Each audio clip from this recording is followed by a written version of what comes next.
मृत्यु कैसे हुई? पौराणिक कथाओं के अनुसार मौसूल युद्ध के कारण जब श्री कृष्ण के कुल के अधिकांश लोग मारे गए तो श्री कृष्ण ने प्रभास क्षेत्र में एक वृक्ष के नीचे विश्राम किया। वहीं पर उनको एक भील ने भूलवश तीर मार दिया, जो कि उनके पैरों में जाकर लगा। इसी को बहाना बनाकर श्री कृष्ण ने देह को त्याग दिया। इसके बाद बलराम भी जाकर समाधि ले लेते हैं। जब अर्जुन के पास ये समाचार पहुंचता है तो वे द्वारिका पहुंचते हैं। उनके द्वारिका पहुंचने पर भगवान श्री कृष्ण की सभी पत्नियों सहित कई यदुवंशी महिलाएं बिलक बिलक कर रोने लगती हैं। पति और पुत्रों से हीन हुई इन स्त्रियों के आर्तनाद को सुनकर अर्जुन भी रोने लगते हैं। उनसे उन स्त्रियों की ओर देखा नहीं जाता है। उनकी आंखों से लगातार अश्रुधारा बहने लगती है। यदुवंश की सभी स्त्रियां अर्जुन को घेरकर इस आस में बैठ जाती हैं कि अब हमारे बारे में कोई तो निर्णय लेने वाला आया। पुरुषों में यदि कोई बचा था तो कृष्ण के प्रपौत्र वज्रनाभ और भगवान श्री कृष्ण के पिता वसुदेव। कुछ स्त्रियां गर्भवती थीं। श्री कृष्ण की पत्नियों से मिलने के बाद अर्जुन अपने मामा वसुदेव से मिलने बड़ी हिम्मत करके उनके महल जाते हैं।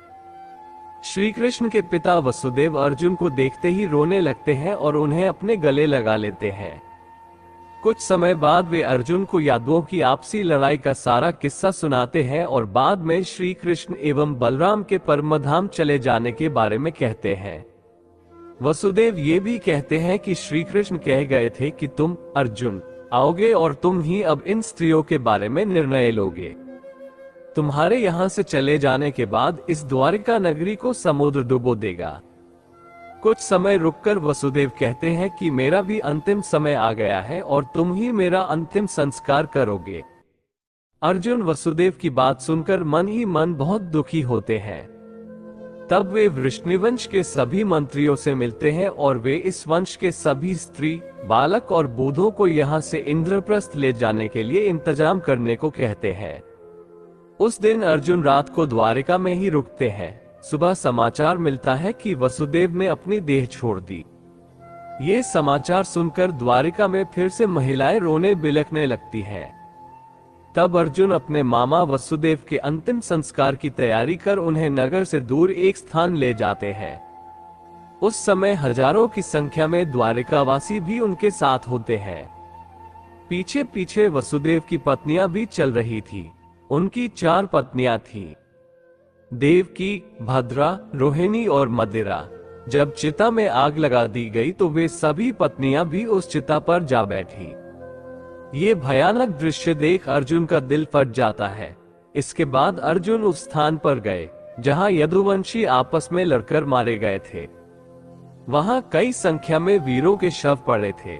अर्जुन ने सभी का अंत्येष्टि कर्म किया और 7वें दिन प्रेतविधि कर्म करके अर्जुन सभी द्वारिकावासियों के साथ वहां से निकल पड़े।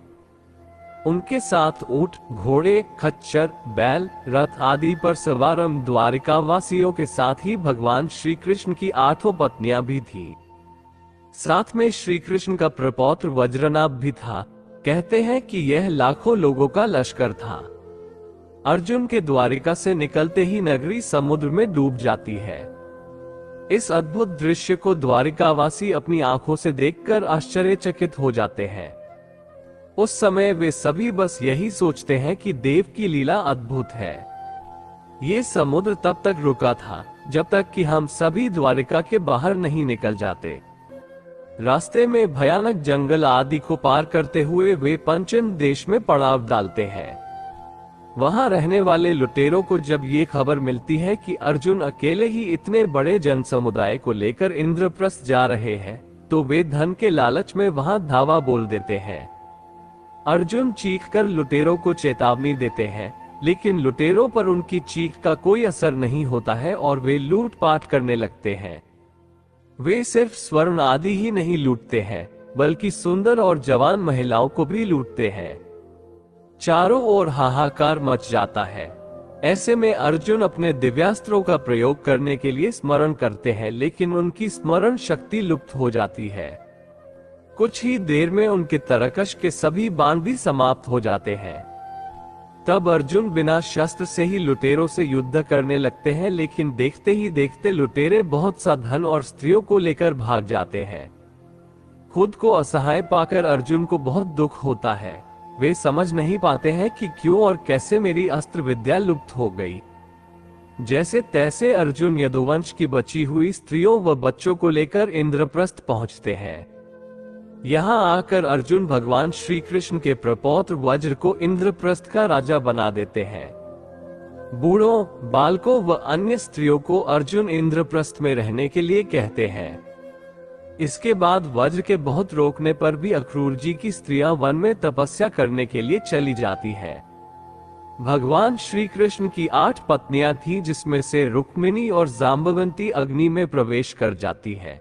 सत्यभामा तथा अन्य देवियां तपस्या का निश्चय करके वन में चली जाती हैं। गांधारी, शैब्या, हेमवती आदि का अग्नि में प्रवेश करने का उल्लेख मिलता है। श्री कृष्ण की पत्नियां सत्यभामा, जाम्बवंती, रुक्मिणी, कालिंदी, मित्रबिंदा, सत्या, भद्रा और लक्ष्मणा थी। वीडियो अगर पसंद आया हो तो वीडियो को लाइक और चैनल को सब्सक्राइब करें। धन्यवाद।